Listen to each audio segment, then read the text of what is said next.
And checking in on other scores from the Show Me State, Louisiana, they get by Christian 52-24 in ladies action. Lady Dogs now 12-13 on the season. The Lady Pirates from Hannibal get by Macon tonight. 51-43 was the final in that one. Kirksville, meanwhile, gets by the Monroe City Lady Panthers by one, 57-56. Atlanta, Scotland County were going at it. Atlanta gets the win, 52-39. Schuyler County Lady Rams losing against top-ranked Meadville tonight, 68-59 was the final in that one. Mark Twain Lady Tigers losing against North Callaway, 58-16. Boys action, the Pirates of Hannibal High losing against Macon, 71-50 was the final there. Also in Iowa tonight, Central Lee falling to Louisiana Muscatine, 70-54 was the final in that matchup. Meanwhile, the 23-4 Blue Devils of Quincy High are now ready, willing, and standing by to tip off against 9-21 Galesburg tomorrow evening on the road in what will represent Quincy's final regular season and conference game of their 2022-23 campaign on the prep hardwood. QHS head coach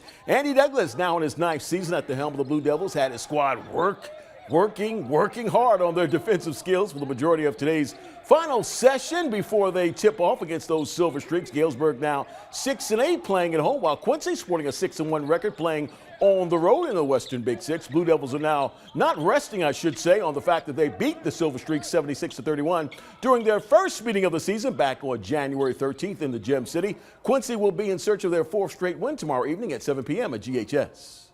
Well, we just got to keep going, keep the momentum going in our favor, and it doesn't matter if it's offense, defense, whatever it is. We have to make sure that we're staying on track, keeping things in motion, so we're ready to attack postseason play when that comes. Of course, as a senior, your last go-around, emotionally, how's it feel right now? No, it's definitely crazy. It's one of those experiences I'll never forget for sure, and just the program, it's something I really love for sure.